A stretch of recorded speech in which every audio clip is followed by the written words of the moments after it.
Good evening and welcome to the Sayre for Senate New York Symposium. I'm Diane Sayre, LaRouche Independent Candidate for U.S. Senate in 2024. And today is May 12th, and it is just a few days after VE Day, which is observed on May 8th or May 9th, depending where you were in the world at the time that the Nazi forces surrendered to the Allies. Now, many of us were rather disappointed by the lack of recognition of this extraordinary victory this year in the United States and the West. This is the 78th anniversary of that. We have very few World War II veterans remaining alive, although many families have someone in their family who was involved in this war. And in Russia and the Soviet Union, about 1 out of 6 people died in this war. It was an incredible carnage. It is known as the Great Patriotic War.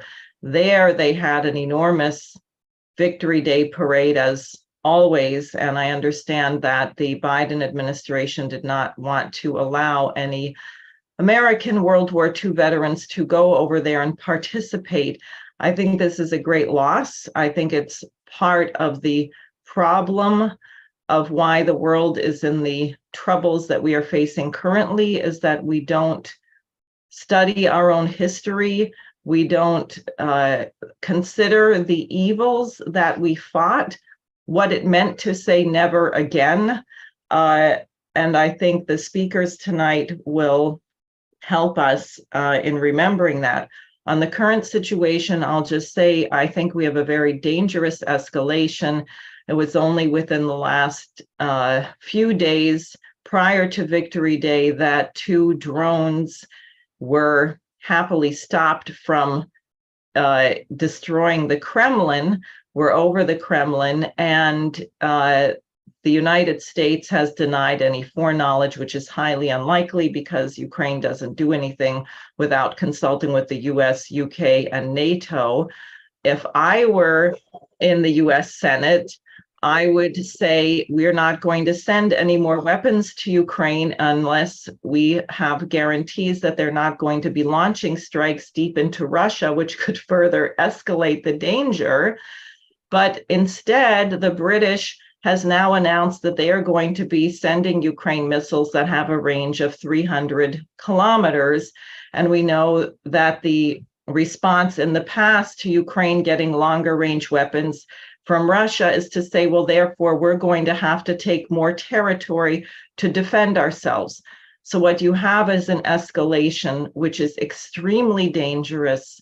We have to get off this trajectory towards potential annihilation of the human race. And I think remembering what happened in 1945 will be crucial. Now, I have really some wonderful guests that I'm very pleased to have on. And let me say at the outset, participation in the Sayre for Senate Symposium does not constitute endorsement of my candidacy or any candidacy. The views expressed by participants are their own. It doesn't mean that I necessarily agree with what's expressed here, but we urgently need to have these discussions so that the American public can be better informed. Now, my guests, I will tell you, are Jeremy Kuzmarov, who is the managing editor of Covert Action magazine and who is an author of 4 books on foreign policy. He can tell you more about himself. I'm very pleased and honored that Colonel retired Frank Cohn could join us. He was present in Torgau at the events of the wonderful meeting of the armies at the Elbe. And then one of my fellow LaRouche organizers, Roger Ham, both of whose parents were involved in the US military and various kinds of service in World War II.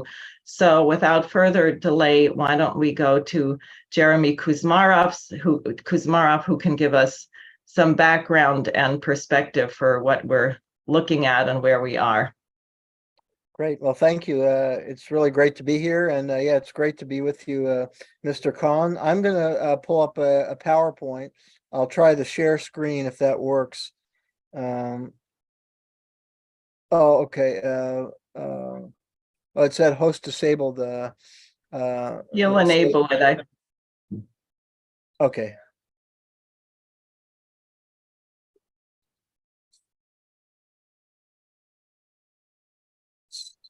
Having a bit of trouble. Strange.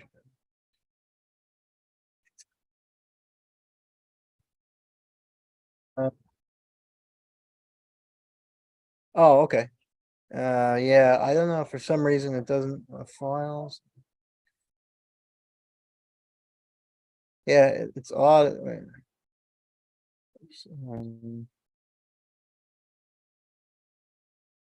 Somebody's sharing. I've lost the oops. Oh, stop share. Okay, let me try that one more time. Oh, yeah, it's not really working for me.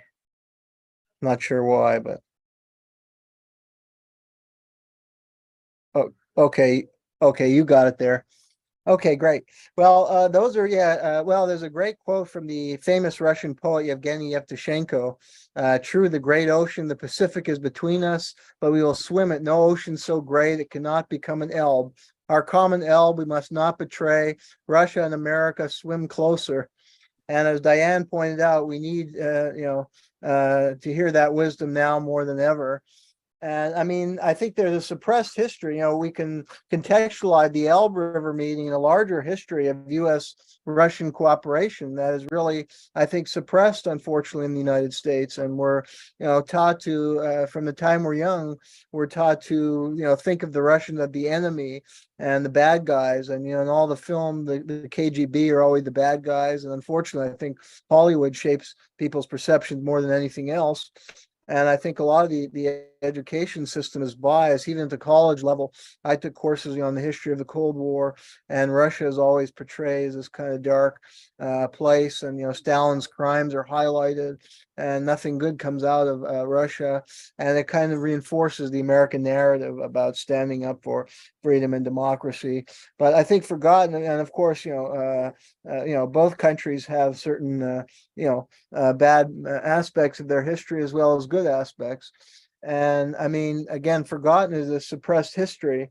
And we can go through the slide. I think this history can inform us as we try and build this movement for cooperation, for an end to this insanity we see going on.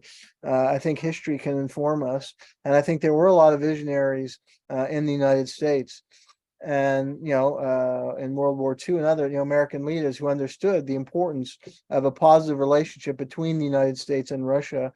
And I think one of those visionaries was Abraham Lincoln, who cultivated a very positive relation with Tsar Alexander. And many people don't know that during the American Civil War, well, firstly, the United States in the 1850s, Russia was invaded by Britain, France, and Turkey in the Crimean War, and the United States sent warships to support Russia. And then Russia returned the favor during the American Civil War because Britain and France were actually trying to support the Southern Confederacy and sow disunion, in order to weaken the United States. And Lincoln, had a very positive relationship with the Tsar Alexander and called on the Russians to send their own warship, the Alexander Nevsky, and they sent the ship, and it was a sign, and the British and French actually did back off. And then the sailors were greeted. That first slide had some articles that hopefully you would check out. I could put in the chat for anybody who's interested to check out this article. Why should Russia and the United States be enemies when they have a 240-year history of international friendship and support? And there's quotes about how these sailors were, so well treated when they docked in New York, and they had this ball, and they were invited, to the Waldorf Hotel, and they had a great celebration. And it kind of reminds me of what was described about the Elbe River. the link up at the end of World War II and the celebration, the defeat of Nazism and of a new world that would be a peaceful world. And that's what we need, the kind of thinking I think we need today. And we need to draw on the best traditions of American history and leadership. And I think we saw that leadership in World War II with FDR and Henry Wallace. And I think, Henry Wallace, there's a picture of him with a Russian colonel. And Wallace in 1944 traveled to Russia and spent, I think, a good month there and really interacted with the people and came to develop a great appreciation and respect for them. And he said that informed his view that the U.S. should, cultivate a very positive diplomatic relationship going forward after the defeat of Nazism. And this would, create a new peaceful world order. Unfortunately, Wallace was ousted in the 1944 Democratic primary, what was essentially a coup d'etat by some party power brokers who he was actually close to getting the nomination as vice president. They were about to nominate him, and then the lights went out, and that was key because Roosevelt was ill at that point, and whoever was vice president would be the next president.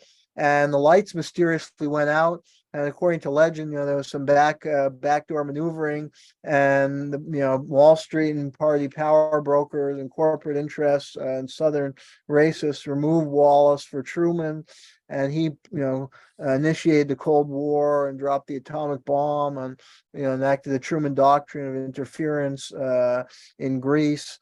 That ultimately led to the Korean Vietnam War. So it was a disastrous outcome and negative turning point. But again, we can look to Wallace and his visionary leadership. And also Woody Guthrie. I was recently at the Woody Guthrie Museum, and it shows how popular the Russians were at that time.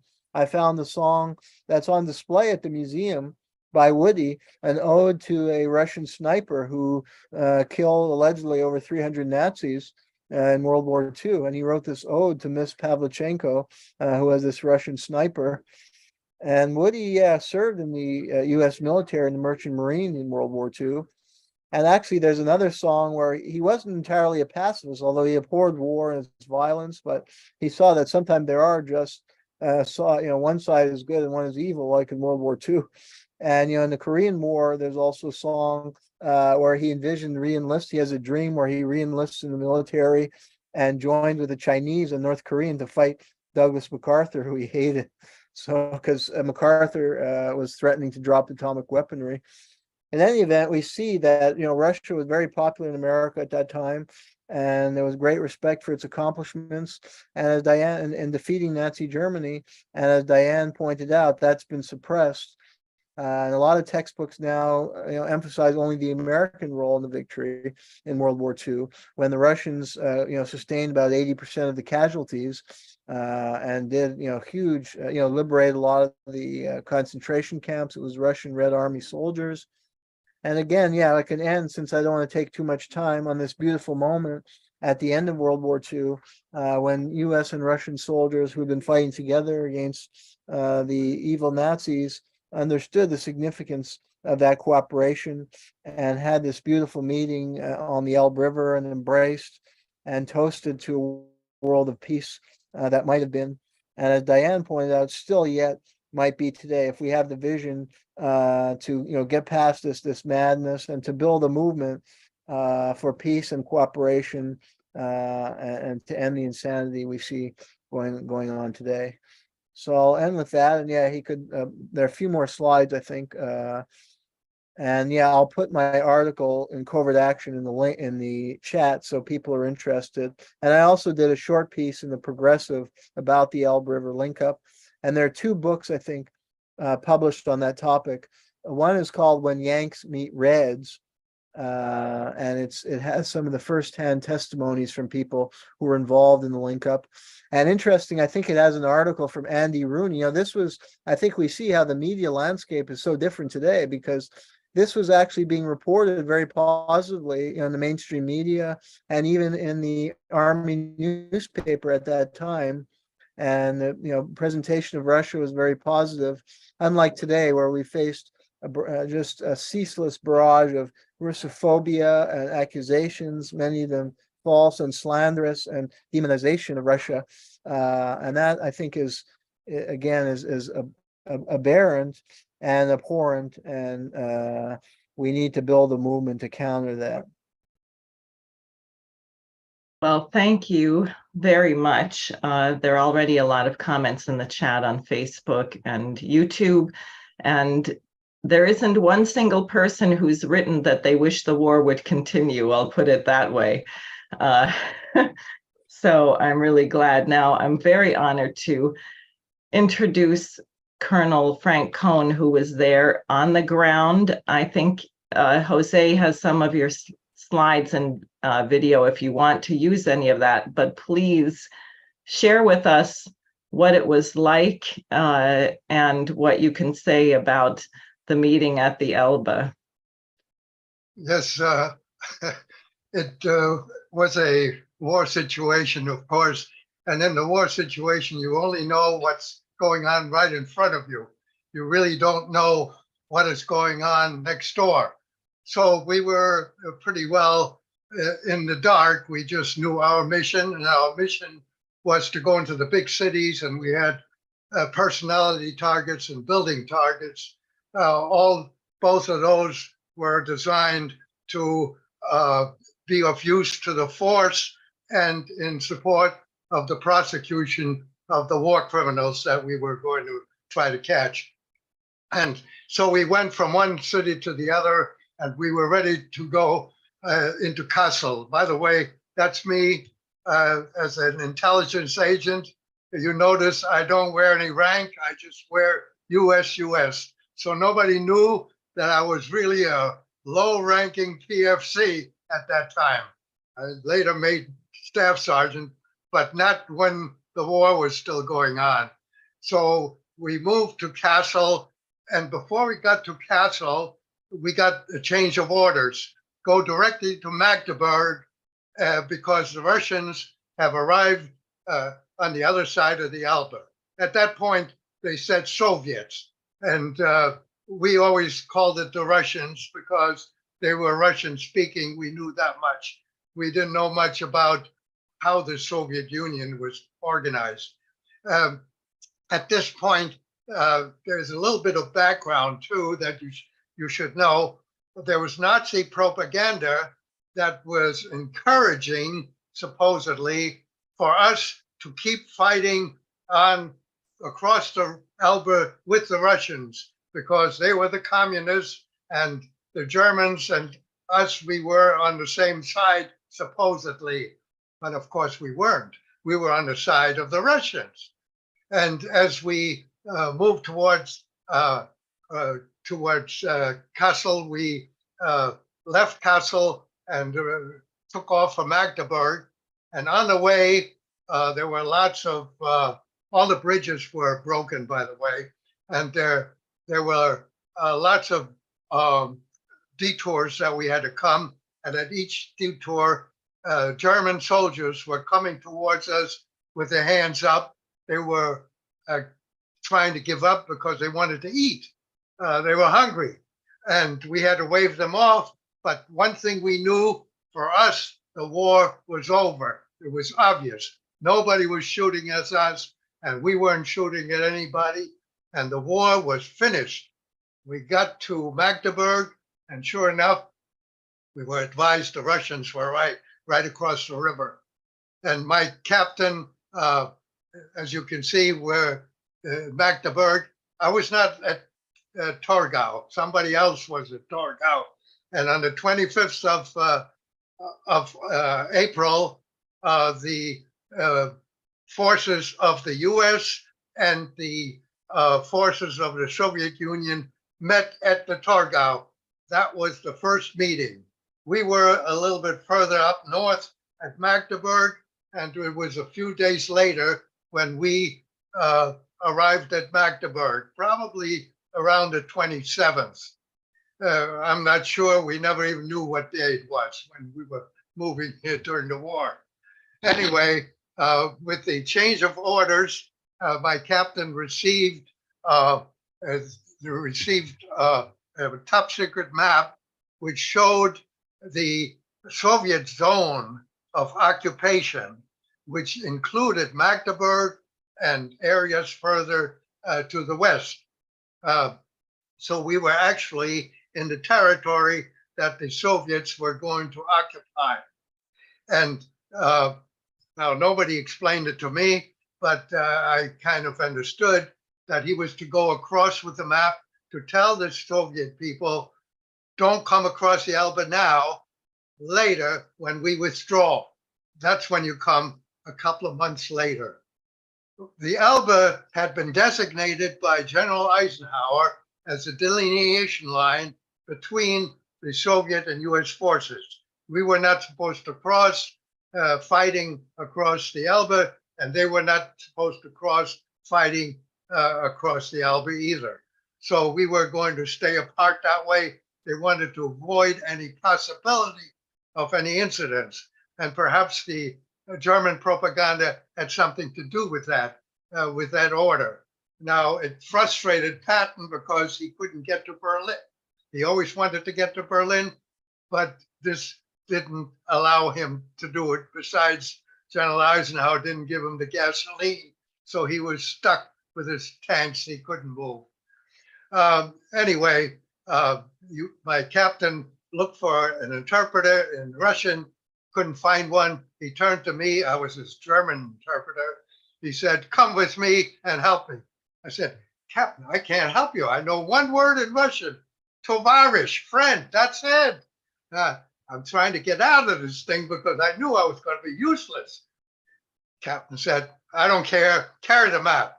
All right, I carried the map. He got a boatman to take us across in the middle of the boat and the river. He got us up, make sure the Russians know this is an American coming across, American uniform. Well, we land on the other side of the Elbe, and you cannot imagine the reception that we received. It was like we were the ones who had conquered all of the rest of the Western Hemisphere there. They hugged us, they kissed us, they carried us around, and they plied us with vodka. I was 19 years old, had never had any vodka in my life. And I knew, hey, this stuff, I better not drink too much of that. But I did have some cigarettes I could reciprocate. Of course, I was of no help to anybody. They had to take the captain to the rear where they might have found an interpreter for him. And he was away. I'm sitting at the edge of the Elbe with the Russians on the other side of me, and we're trying to communicate. And the Russian sergeant who took shine to me said, me, Moscow. Me, New York. You come Moscow. You come New York. That's how the conversations went. Anyway, a while later, the captain came all happy. He was satisfied. Obviously, it is his job. We got back to the other side, and we told people about all the lovely reception that we had. And it wasn't until some months later, one fine day, I woke up and it hit me. I said, why did we get such a great reception? It was more than friendship. It was just overblown. Well, it was simple had I recognized it right then and there. By the way, all these pictures that you see were at Torgau, not where we were. They were at Torgau at that first meeting. Me, 2 days later. Anyway, what I realized was when the Germans moved into Russia, they mistreated the Russians horribly. They were killing them right and left. So when the tide of battle turned and the Russians started to move westward, the Germans were very much afraid to be taken prisoner of the Russians because the Russians were retaliating. So the Russians had to fight every inch of the way, all the way up to the Elbe. So when they finally saw American uniforms, they knew there were no more Germans in front of them, and they had survived the war. They were celebrating not just our allies and friendship, they were celebrating also their survival. And wouldn't you know it, that spirit of the Elbe, which was the allies, the friends, the friendships, we knew who these people were, and we liked them, and they liked us. on a people-to-people effort. There was no problem at all. We were getting together fine. There were no incidents whatsoever. The politicians later on didn't agree, and the Iron Curtain came down. But the spirit of Elba was carried forward. Many years later, I was advised by a friend of mine who had been a liaison officer with the Russians.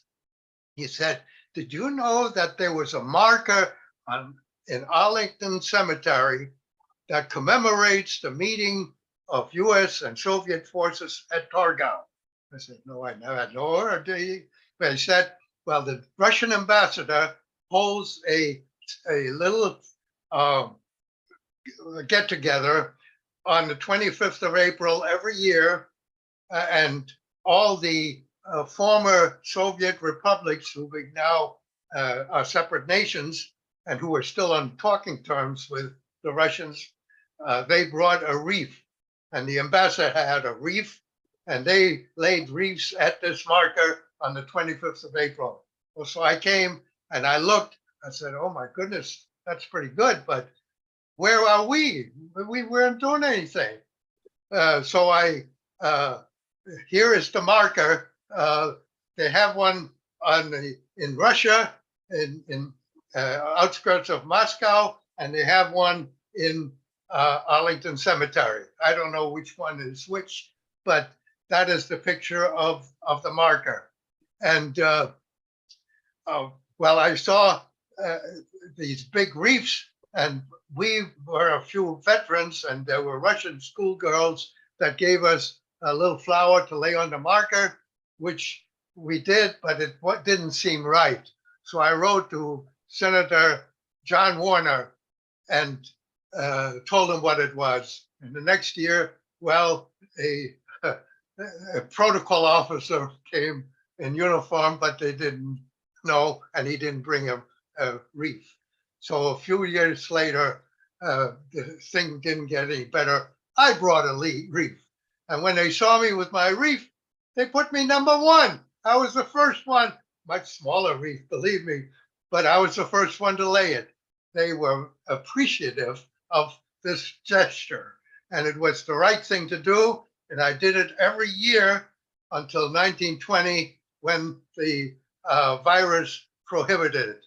And this year, it was worse. It wasn't a virus, it was politics. We did not have a meeting at the Arlington Cemetery, which was too bad, because the spirit of the Elba should be carried forward. One more thing, regardless of what we said at the Elba between the Soviet soldiers and me, believe it or not, in 2005, they said it was going to be a big deal, 60th anniversary. I thought it would be the embassy. They invited me to Moscow. I went to Moscow to the festivities there, did the same thing. We laid flowers at the base of the marker, and I was treated royally, and I was re-invited for the 65th and the 70th anniversary. And of course, the 75th is this year, and there's no meeting. But the American ambassador in Moscow went and laid herself flowers at the marker. So they did have a meeting, and the spirit of the Elba is in a glimmer type of action, still burning just a little bit. And maybe we can get that flame coming up again, and we will have a new meeting at Arlington Cemetery between the Russian and the US forces with wreaths. Thank you very much. Well, thank you very much. That is, I feel really honored to hear this account from you, and I'm sure all of our listeners do as well. There's all kinds of enthusiastic comments coming in the chat. So thank you so much. So now we'll go to Roger Ham, who will share with us about his family and their role and the Immortal Regiment March, which we used to hold in New York every year to or since the 70th anniversary of this victory, to celebrate the victory. Roger, welcome. It's really a wonderful discussion.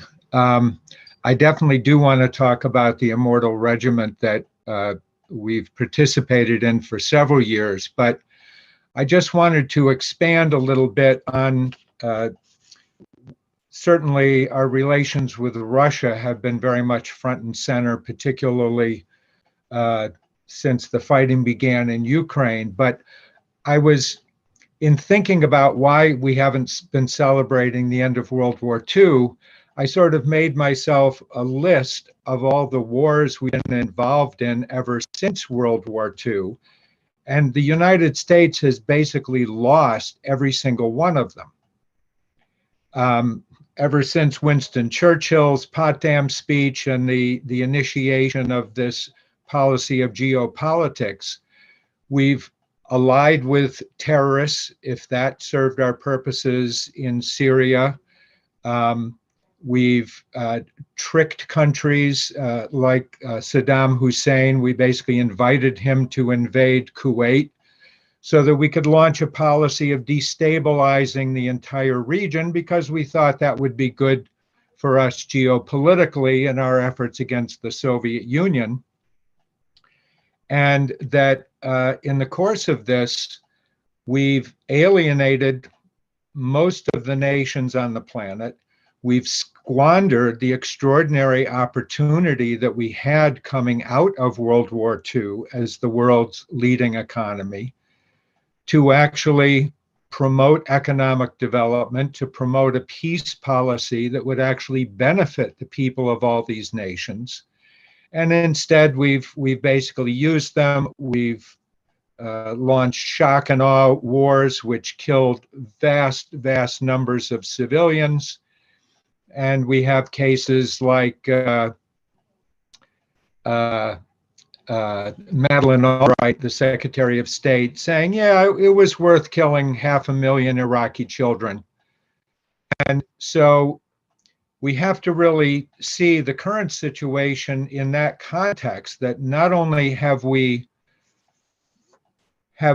failed to win wars, but we have actively sabotaged efforts to promote peace.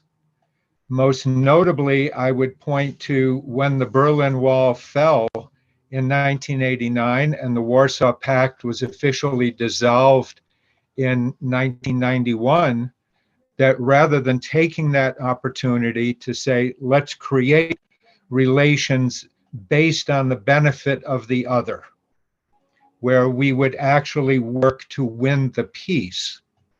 But instead, we saw that as an opportunity to expand NATO relentlessly to the east, about 1,000 kilometers, until it reached the point, of roughly a year ago when Russia said, this is a red line that we cannot allow you to cross. And this issue of the benefit of the other is something which Mrs. LaRouche has stressed repeatedly. And in the recent 10 principles that she outlined, her final principle was that we have to acknowledge that the essential nature of all human beings is that they are good. They are made in the image of the Creator, and there is a basis for establishing not just peaceful relations, but mutually beneficial relations between virtually all people, that we want the same thing. We want peace and security. We want food and clean water and education for our children and healthcare, and the right to do something meaningful with our lives. And that concept has been completely rejected really since the end of World War II. When at the end of World War II, we had the Marshall Plan.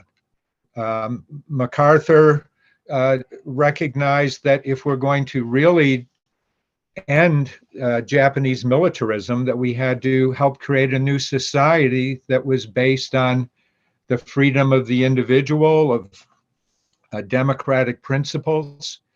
And time and time again, we see US government leaders stating explicitly when we go into these countries, we're not interested in nation building. We'll blow up the country, we'll blow up their roads and bridges and hospitals, but we sure as hell aren't going to spend US taxpayer dollars to rebuild them, even, when the war is over. And that's why so many countries are now rejecting the United States, the threats or offers of military aid, why they're moving out of the dollar, why they're very excited about the offer of China in particular for economic investment in their countries. And I think unless we really recognize that fundamental error in the whole concept of the United States' role in the world, is that this can only lead to catastrophe. And I think the sort of person-to-person contact is one of the most important things to dispel all of the propaganda which is used to convince us of whoever the hell we're fighting that they're just horrible, evil people, and we're the good guys wearing the white hats if we fight them by whatever means necessary. And over the last few years, myself and others had the privilege of participating in these Immortal Regiment celebrations, which were actually carried out in many countries around the world. Here in New York, it was the largest celebration in the United States, the Besmertny Polk, or Immortal Regiment. And we had a few thousand people walking down along the Hudson River carrying placards of their relatives who had participated in World War II, that the best way to celebrate the end of that war, 78 years now, was to really honor the commitment and sacrifices which so many people on both sides had made to that victory. And I don't know if Suzanne has some of the pictures that had published around. Yeah, okay. If you can screen share these for me. The picture that she has up now features Bill Monroe, who was a very active member of the Schiller Institute for many years, the fella in the front, who participated in the invasion of Normandy, met Charles de Gaulle along the way, has had some wonderful stories to tell about that. He also participated with the Tuskegee Airmen. If you have some of the other pictures, this is Diane speaking with Nikolai Zaitsev, who was one of the Russian representatives who had fought in World War II, who participated in these marches here in New York City. You have another one. Okay, now the fella in the middle is me, and I'm holding up the two placards of my parents. My father, Philip Ham, was a radio man who served in North Africa and Italy during the war. And my mother, Janice Powers, at that time served as a Navy nurse. She served stateside. And I'm flanked by a couple other members of the Schiller Institute with placards of their relatives who fought in the war. And the way that this event was carried out in New York was we walked down along the Hudson River down to Battery Park, which has another World War II monument there. And our chorus was honored by the organizers of the event by being asked to sing both the US and Russian national anthems. And we did this several years.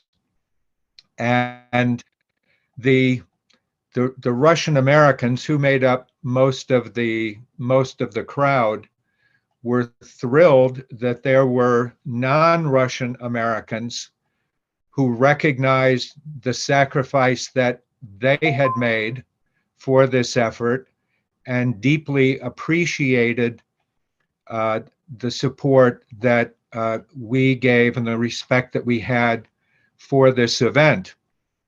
And I think this question of the relentless propaganda and censorship which goes on in the media, on social media, designed to portray Russia, China, whoever it is, as some sort of evil empire, is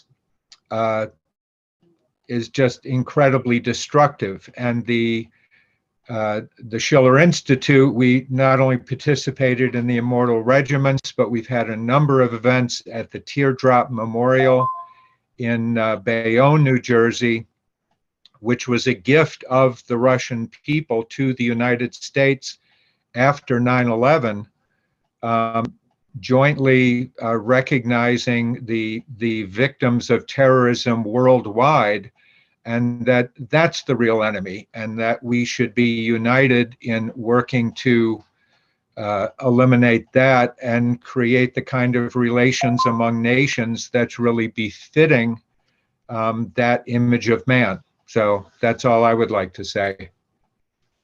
Well, thank you very much. I'd like to thank all of you. I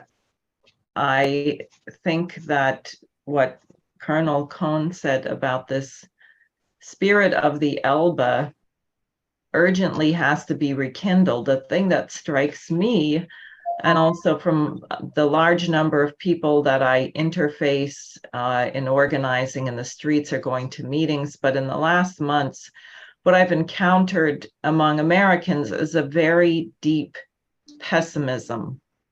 People are really throwing in the towel. They're saying there's nothing you can do. I've given up. I don't know about the elections. I can't trust my congressman. I went to a town meeting. They wouldn't listen to me. I can't afford to put gas in my car. And people are kind of withdrawing in a fit. And I think you see it, frankly, in traffic. There's an enormous amount of road rage like I've never seen. People are driving really crazy. It's probably also partly the drug legalization, but I just think there's an enormous amount of misery, anxiety, and a tendency to look at others as your enemy, as opposed to finding within yourself the generosity to see them as another human being and to try and put yourself in their shoes and imagine that there may be certain common threats to mankind that we should collaborate on for the benefit of all of us.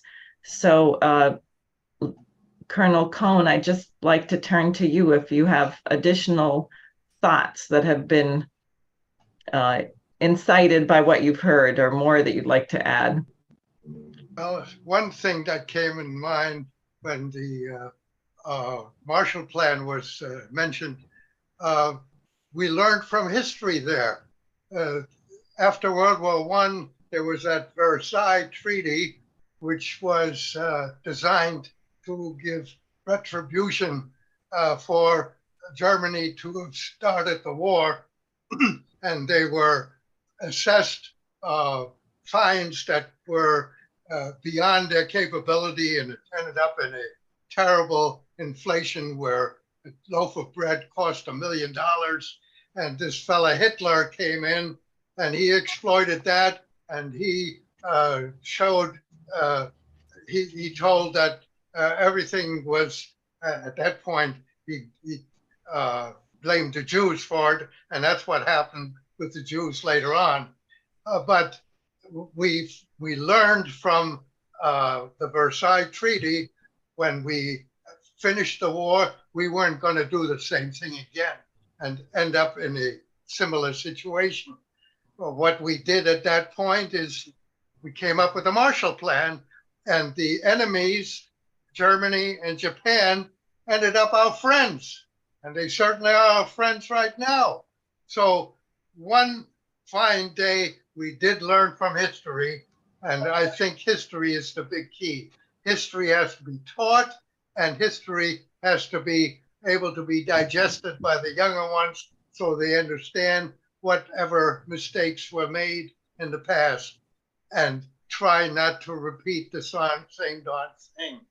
So I plead, let's get history into the curriculum again, and let's expand on that, and let's learn from it as we did between World War I and World War II.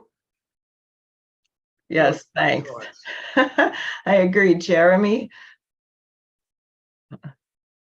you're muted. Oh, I'm No, muted. not you. Jeremy is muted. There we go. Okay, well, yeah, I don't have that much more to add to what's been said. Yeah, I fully agree with Mr. Khan. Yeah, that that's what a point of my talk is. People have to learn the history of U.S. Russian cooperation. I mean, that's something that's, I think, totally suppressed at all levels of education. And Lincoln is heroized for freeing the slaves, but he never presented positively, I don't think, in history textbooks or courses for the positive relationship he cultivated with the Russians, which ultimately benefited the United States, because the Confederacy could have won the Civil War if the Russians hadn't intervened. So it's an aspect of history that's just, as I say, totally suppressed. And the Russians are just purely demonized. And that's wrong. Yeah, I mean, and if people are, kids are not well educated, they the only history they'll learn about, or thing they learn about Russia, is what they see on television or in Hollywood film, where the KGB are always the bad guys, or they'll believe the incessant propaganda about Putin. So I'd have to concur, with Mr. Khan, that we need better education system, and we need progressive people going into education to teach the real history, so people learn about it. And then they should learn, like, that history of, the proper history of World War II, which gives Russia credit where credit is due. And we should, pay homage to what they accomplished.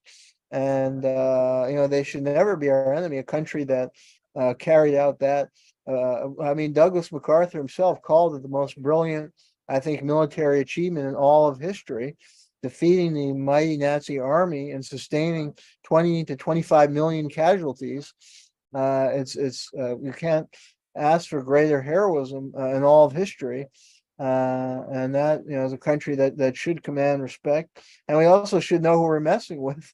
Because, I also attended the victory parade, and the Russians are very patriotic and unified people. And I don't think we understand, you have to, I don't think we should make an enemy of Russia, but, they've made them into an enemy, and they don't understand the enemy. So we're getting ourselves in real trouble. And we see that in Ukraine. I mean, it's a quagmire like the Vietnam War, because we don't know who we're fighting against, and we don't understand the Russian point of view. And so that's another thing I think educators should try and help explain: the Russian point of view, not just the history of U.S. cooperation and the achievements of Russia in World War II, but also Russian policies today, and Russian interests, and how the United States is provoking, and they're playing with fire, and they're creating a disaster for everybody, including for Americans. And I think Diane made the point that our society is really coming apart totally because of these senseless wars. And this war has no positive outcome that one could see, this war that's been provoked in Ukraine. And I think there has to be a better understanding of Russian policy in our society. Unfortunately, I think the climate, and I've worked in higher education, and it's a new McCarthyism, where when you try and broach these topics, you're called a Putin lover, and they just silence you and demonize you. And that's why we need a mass social movement like in the 60s, when the young people rose up against Joseph McCarthy and the climate of repressive climate of the 50s. We need a new political awakening, I think, led by young people that will transform school and enlighten society. Thanks. I just have a couple of thoughts, and more people are appreciating that they're learning a great deal, including some young people I met recently at various universities in New York who are watching. On the cynicism, I can't think of anything worse than telling Ukraine, that you just keep fighting, and we'll keep arming you, and more and more and more people are dying. And it's known that what the outcome ultimately is going to be, barring, some horrific event, that is just so evil. One. Now, otherwise, on the US, I think a big gap in our history is everyone tends to think of us as this kind of monolith, or the way it's taught, if at all.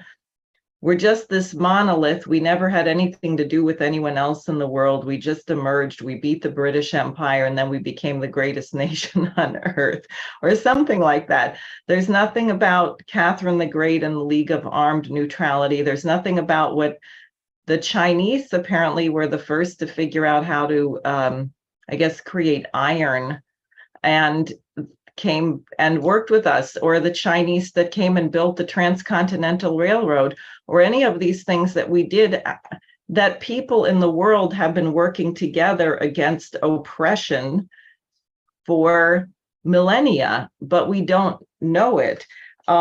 Also, people have, because we have just axiomatically ingrained this view that somehow the US was this great monolith that did everything by itself and everything was homegrown, as opposed to all of the influences that we got from the best of other cultures.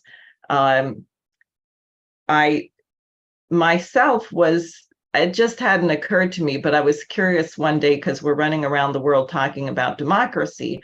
So I said, well, what, do the math. How much is 330 million out of 8 billion people? What percentage of the world's population are we? 4%. 4%. So for all of this great democracy that we're talking about, when is it a democracy when 4% of the people get to dictate to the other 96% what they think? And if you look at the UK, who I think have 80 million people or something like that. So what are they? 1% of the world's population. They just crowned a king in this unbelievably embarrassing ceremony with golden carriages and millions of people wearing costumes that must have been stifling hot and weighed a lot, with these big things on their head. 1% of the world's population, and everyone's supposed to bow down, and we have to get back to some of the principles of our own founding. Every single human being born has an innate potential for genius. Every person has an equal potential for that. How do we protect that? Isn't that why we're supposed to have governments? To protect that potential and to cherish that and to love that in every other person. And it's just not thought of that way, and we've been robbed. So I'll be quiet. Roger, do you have some thoughts that you'd like to share after hearing all of this? I have a book recommendation. Franklin Roosevelt, of course, was the president throughout World War II and tragically died just before the end of the war. His son, Elliot Roosevelt, traveled with FDR to these big summit meetings, Yalta, Casablanca, and he wrote a book called As He Saw It. And one of the most striking sections of the book is he reports on FDR's meeting with Churchill where Churchill undoubtedly puffing on a cigar and swilling brandy, was pontificating about how they were going to take back all of their colonies after the war, and it would be back to the merry old British Empire. And Roosevelt told him point blank, we are not fighting fascism to rebuild the British Empire. And I think it's important in terms of the sense of the role of individual leadership, that had FDR lived, this whole chapter of history that we've been talking about probably would not have happened. That the whole Cold War might have been avoided. We might have had the United States acting on its, under the principles that built the Transcontinental Railroad and sent a man to the moon and all of that, that if that approach had been applied to the urgent needs of humanity around the world, that the world could be a completely different situation than it is today. And it's really incumbent on each of us today to sort of take in that the betrayal of the promise of the United States at the end of World War II, what we could have done and what we can and must do now. Because that's always the challenge. Where do we go from here? How do we address these problems? And I know myself, it's always affected me very deeply that the country we have today, that's not the country I grew up in. That's not the country that fought fascism in World War II, and that it is up to us to be spokesman for that role of the United States, which wants to contribute all that we can to that kind of a future, instead of just trying to make the world, bow down to us as a new empire. That's not the America I know and love.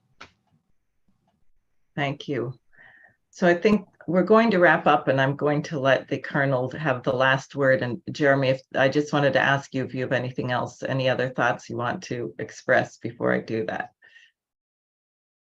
No, I think it's been well said, but yeah, I agree. We did have a more visionary leadership. I think that we can go back to, Roosevelt, and I was pointing to Henry Wallace. I think was a very visionary leader, and we need to find a way to develop those kind of leaders again, who have foresight, who have keen intellect, who have compassion, and yeah, we have to develop grassroots movements from which ultimately these kind of leaders may emerge. Thank you. So again, as I said earlier, participation in this symposium does not constitute endorsement of any political campaigns, but is to educate and inform the public of things that they need to know that we don't get to talk about very much.